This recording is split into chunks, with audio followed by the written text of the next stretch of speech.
ವಿಶ್ವ ಹುಲಿ ದಿನ ಪ್ರತಿ ವರ್ಷ ಜುಲೈ 29ರಂದು ಆಚರಿಸುತ್ತೇವೆ. ಇದು ಜನರಲ್ಲಿ ಹುಲಿಗಳ ಸಂರಕ್ಷಣೆ ಬಗ್ಗೆ ಜಾಗೃತಿ ಮೂಡಿಸುವ ಒಂದು ಪ್ರಯತ್ನ. ಪ್ರಪಂಚದಲ್ಲಿರುವ ಹುಲಿಗಳಲ್ಲಿ 70% ಹುಲಿಗಳು ಭಾರತದಲ್ಲೇ ಇರುವ ಕಾರಣ ಭಾರತವನ್ನ ಹುಲಿಗಳ ಬೀಡು ಎಂದು ಕರೆಯುತ್ತಾರೆ.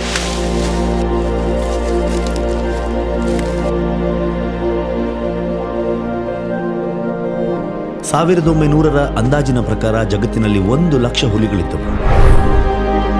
ಜನಗಳು ಮಾಡುವ ಬೇಟೆ, ಪರಿಸರದಲ್ಲಾಗುವ ಏರುಪೇರುಗಳಿಂದ ಅದು 4,000ಕ್ಕೆ ಇಳಿದಿತ್ತು. ಇದನ್ನು ಹೆಚ್ಚಿಸಲು 50 ವರ್ಷಗಳ ಹಿಂದೆ ಅಂದರೆ 1973ರಲ್ಲಿ ಪ್ರಾರಂಭ ಮಾಡಿದ ಯೋಜನೆ ಪ್ರಾಜೆಕ್ಟ್ ಟೈಗರ್. ಈ ಯೋಜನೆ ಮೂಲಕ ಕ್ಷೀಣಿಸುತ್ತಿದ್ದ ಹುಲಿಗಳ ಸಂಖ್ಯೆಯನ್ನು ಇಂದು ತಕ್ಕ ಮಟ್ಟಿಗೆ ರಕ್ಷಿಸಲಾಗುತ್ತಿರುವುದು ನಮ್ಮ ಹೆಮ್ಮೆ. ಇದರಿಂದ ನಿಧಾನವಾಗಿ ಭಾರತದಲ್ಲಿ ಹುಲಿಗಳ ಸಂಖ್ಯೆ ಹೆಚ್ಚಾಗ್ತಾ ಬಂತು.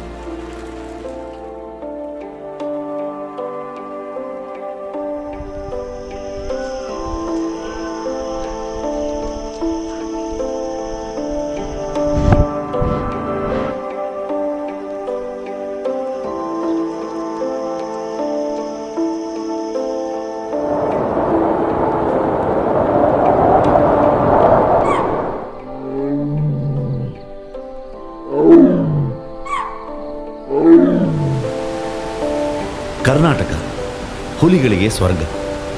ಅವುಗಳಿಗೆ ಬೇಕಾದದ್ದೆಲ್ಲ ಇಲ್ಲಿವೆ.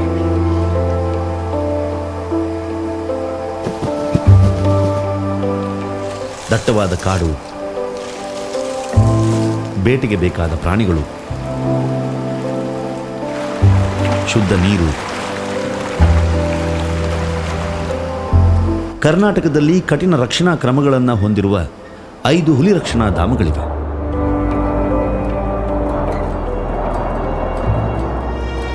ಬಂಡೀಪುರ ಮೊದಲ ಹುಲಿ ರಕ್ಷಣಾ ಧಾಮ.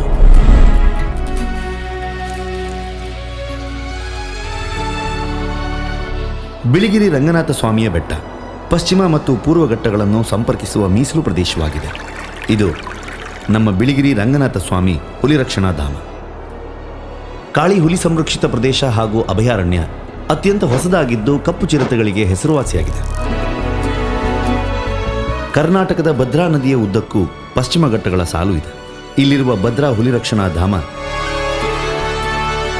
ಹೆಚ್ಚಿನ ಹುಲಿ ಮತ್ತು ಆನೆಗಳ ಸಂಖ್ಯೆಗೆ ಪ್ರಸಿದ್ಧವಾದ ಅರಣ್ಯ ನಮ್ಮ ನಾಗರಹೊಳೆ.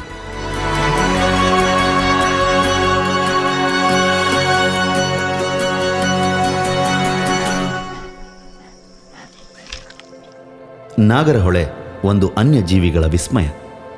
ಇತ್ತೀಚೆಗೆ ಕ್ಯಾಮರಾ ಟ್ರ್ಯಾಪ್ ಮೂಲಕ ಮಾಡಿರುವ ಹುಲಿಗಣತಿ ಪ್ರಕಾರ ನಾಗರಹೊಳೆಯಲ್ಲಿ 149 ಪ್ರತ್ಯೇಕ ಹುಲಿಗಳನ್ನು ಗುರುತಿಸಲಾಗಿದೆ. ಕರ್ನಾಟಕದ 5 ಹುಲಿ ಸಂರಕ್ಷಿತ ಪ್ರದೇಶಗಳ ಪೈಕಿ 3 ಹುಲಿ ಸಂರಕ್ಷಿತ ಪ್ರದೇಶವು ನೀಲಗಿರಿ ಬಯೋಸ್ಫಿಯರ್ ಅಂದರೆ ನೀಲಗಿರಿ ಜೈವಿಕ ವಲಯದ ಭಾಗವಾಗಿದೆ. ಈ ಹುಲಿ ಸಂರಕ್ಷಣಾ ಧಾಮಗಳು ಹುಲಿಗಳನ್ನು ರಕ್ಷಿಸುವುದರ ಜೊತೆಗೆ ಅವುಗಳ ವೈವಿಧ್ಯ ಜೀವನಕ್ಕೆ ಬೆಂಬಲ ನೀಡಿ ಬಹು ವಿಧವಾದ ಸಸ್ಯವರ್ಗ ಗಿಡಮರಗಳನ್ನು ಸಂರಕ್ಷಿಸಿವೆ.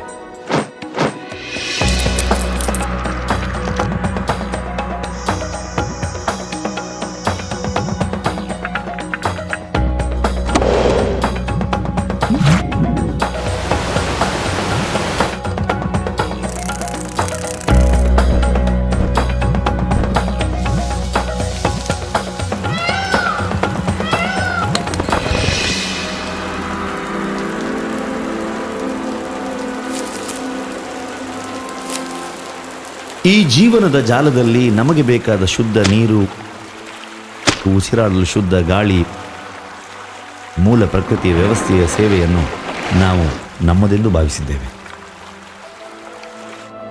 ಹುಲಿಗಳು ಸ್ವರ್ಗದಂತಿರುವ ಈ ಪ್ರಕೃತಿಯ ಸಂರಕ್ಷಕರು.